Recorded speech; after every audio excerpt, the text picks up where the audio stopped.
माँ, पूजा खत्म हो गई। प्रसाद प्रसाद ही नहीं दिया आपने। सिर्फ हमें ही प्रसाद, वो अपने बाकी बच्चों को भी तो दीजिए। धीरज, केतु, रजी, माँ दीजिए लड्डू। धन्यवाद। क्यों, क्या हो गया तुम लोग को सुबह? क्या हो गया? कुछ भी तो नहीं हो गया। बस खेल रहे हैं। पार्टी छुपा दी जी, ये तो तुम्हारा काम था ना। पार्टी नहीं छुपाई। ऐसे नहीं कर सकते तुम लोग। माँ गई, चलो। माँ, हमारा दुपट्टा कितना अच्छा है ना। और ये आरती आपने बहुत अच्छे थे। यहाँ से शुरू कीजिए। यहाँ से सही है। यहाँ से। बढ़िया। ये क्या हो गया? हे भोलेनाथ जी, ये भगवान, माँ आपके कमरे में तो बाढ़ आ गई। ये कैसे? और देखो ना, पूरा बिस्तर गीला हो गया। हाँ, तो गड़बड़ हो गई। टेंशन इस बात की है कि माँ सोएंगी कैसे इस बिस्तर पे? हाँ, हमारे पास एक आइडिया है। माँ आप एक काम कीजिए, मेरे और केतु के कमरे में सो जाइए। हम बाहर सो जाएंगे। हाँ, ये नहीं भाभी, ये नहीं होने वाला है। माँ हमारे साथ सोएंगी। अरे नहीं, माँ को अनकंफर्टेबल होगा। ऊपर है, हमारे कमरे में आराम से सो जाएंगे। शांति, कहीं नहीं जा रहे हम कर लेंगे कोई ना कोई बंदोबस्त। इसको साफ कर देंगे, कुछ ना कुछ हो जाएगा। अरे माँ, आप साफ करेंगी, फिर से गीला हो जाएगा, फिर आप फिर से साफ करेंगी, वो फिर से गीला हो जाएगा। यही होता रहेगा ना। हमें लगता है बस एक ही तरीका, आप ना पापा जी के, हमारा मतलब है आपके कमरे में शिफ्ट हो जाना चाहिए। वहाँ आप कंफर्टेबली रह पाएंगे ना, आराम से। हाँ माँ, वैसे भी बाबा ने आपसे आधी और पौनी माफी तो मांग ली है। और बची कुछ भी मांग ही लेंगे एक ना एक दिन, जैसा आप कहती हैं। सामान लेकर हम ले लेंगे। चलो। मम्मी जी, क्या रज्जी की एक छोटी सी शरारत धीरज के दिल में छुपे प्यार को सामने लाने वाली है, या धीरज अपनी फीलिंग्स को समझने से पहले ही उन्हें डिनाई कर देगा? और क्या विद्या और महादेव के बीच की दूरियां सच में खत्म हो जाएंगी?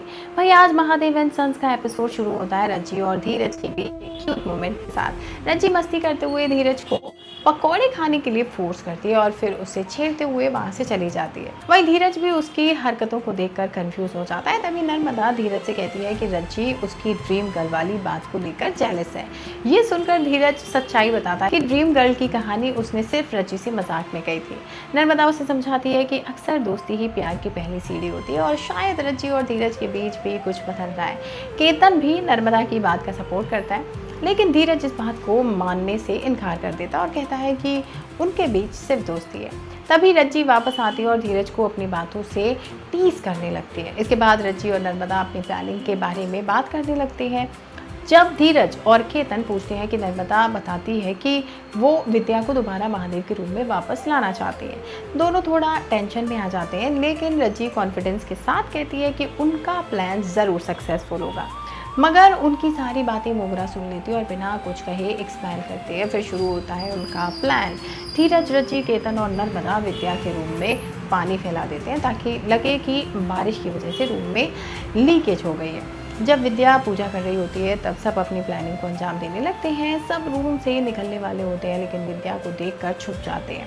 नर्मदा विद्या का ध्यान भटकाती है और बाकी लोग छुप जाते हैं, लेकिन इसी बीच धीरज एक गलती कर देता है और बकेट छुपाना भूल जाता है।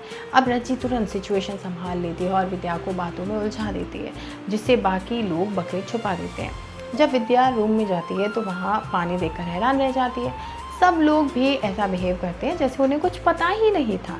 धीरज और केतन विद्या को अपने रूम में आने के लिए कहते हैं, लेकिन विद्या मना कर देती है। रज्जी फिर उसे महादेव के रूम में वापस जाने के लिए कहती है, लेकिन विद्या कोई फैसला नहीं लेती। तभी मोगरा वहां आती है और सबके सामने उनकी पूरी प्लानिंग का सच बता देती है। अब ये सुनकर सबका प्लान फेल हो जाता है और सब लोग मोगरा से नाराज़ हो जाते हैं। रज्जी बताती है कि उन्होंने ये सब सिर्फ विद्या और महादेव के बीच की दूरियां खत्म करने के लिए किया था। जब रज्जी मोगरा को टॉन्ट करती है तो विद्या उसे रोक देती है और रिस्पेक्ट से बात करने को कहती है। धीरज रज्जी का सपोर्ट करता है और कहता है कि उनकी नीयत गलत नहीं थी। इसके बाद सब मिलकर विद्या को महादेव के साथ रहने के लिए मनाने की कोशिश करते हैं, लेकिन मोगरा विद्या का सपोर्ट करते हुए कहती है कि उसे अपना डिसीजन खुद लेने का वक्त मिलना चाहिए। ये सुनकर सब परेशान हो जाते हैं। तब धीरज एक नई स्ट्रेटजी बनाता है और सबको कहता है कि विद्या को उसकी मर्जी पर छोड़ दो, लेकिन वो अपनी कोशिश जारी रखेंगे। उधर धीरज और केतन महादेव के रूम में जाकर उसे विद्या के बारे में बात करने की हिम्मत जुटाते हैं। थोड़ी देर बाद रज्जी और नर्मदा भी वहां पहुंच जाती हैं और महादेव को विद्या के साथ सुलह करने के लिए कन्विंस करते हैं। अब महादेव पहले उनकी बात को इग्नोर कर देता है और कहता है कि सब अपनी मर्जी से जो कर रहे हैं कर सकते हैं। ये सुनकर सब उदास हो जाते हैं, लेकिन जाते वक्त महादेव उन्हें रोकता है और एक ऐसी बात बोलता है जिससे सबके चेहरे पर खुशी आ जाती है। महादेव कहता है कि उसने कभी विद्या को रूम छोड़ने के लिए नहीं कहा था और उसे विद्या के साथ रहने में कोई दिक्कत नहीं है। इसके बाद विद्या वहां आती है और महादेव के सामने कुछ फनी कंडीशंस रखती है। महादेव भी अपनी शर्तें रख देते हैं और दोनों की नोकझोंक देखकर सब हंसी छुपाने लगते हैं। आखिरकार विद्या मान जाती है और घर में खुशी का माहौल बन जाता है। लेकिन देखना ये होगा कि क्या मोगरा इस सेलिब्रेशन को ज़्यादा दिनों तक टिकने देगी या फिर अपनी नई चाल से फिर से इन दोनों के बीच में दूरी पैदा कर देगी। जानने के लिए चैनल को सब्सक्राइब और बेल आइकन को प्रेस ज़रूर कर लीजिए।